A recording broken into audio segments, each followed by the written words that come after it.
Hi, I'm Peter Rydell and you're watching Energy and Work. Today I want to talk about control. What do we have control over and what does we do not have control over? Because there is so many things that we don't have control over but which we wish we had control over.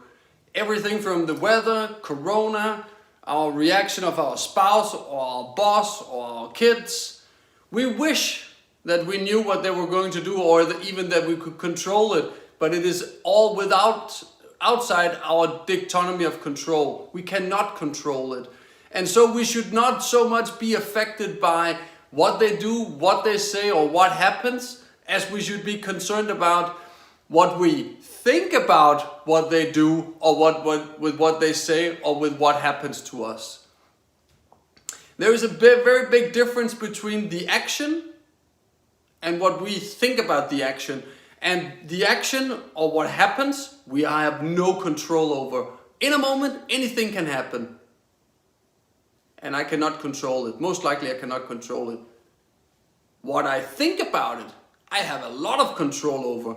And the quality of my life and the quality of my decisions in a moment, in a day, in a week, in a month, depends on the quality of the thoughts that I have.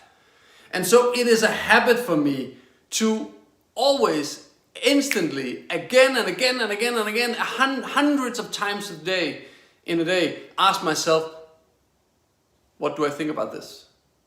And by now, it is becoming muscle memory. I'm not even thinking about it, but I need to split the two, what happens and what I think about what happens.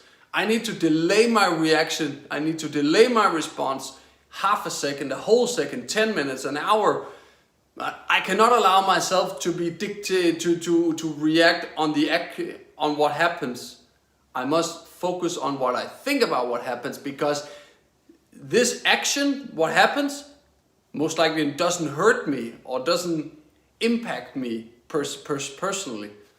But what I think about it, that can impact me. It can impact my ego, it can impact my feeling of self-worth, it can impact my decisions in a moment to shout at my boss or shout at my spouse or my kids.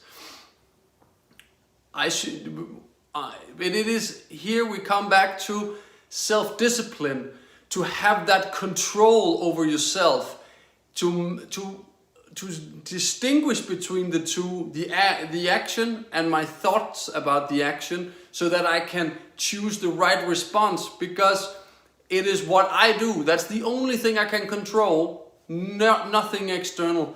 And practicing that self-discipline, that comes through habits, daily habits. And that is why habits is so much more than just doing the plank on the floor every afternoon or eating an apple every day.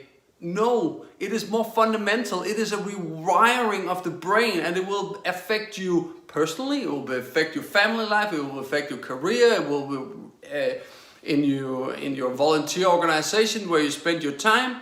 It will have big implications, positive implications, when you succeed in splitting these two. So I really hope that you are open to giving it some more thoughts about, okay, so my kid doesn't want to go to sleep. And then I split up what happens and what I think about what happens. And then I respond to this instead of responding to just what happens. I hope that it gives you some inspiration. I'm looking forward to hearing from you. We're starting out some pro bono coaching programs. So leave a comment below if you want to be a part of it. I'll see you out there. Stick with it.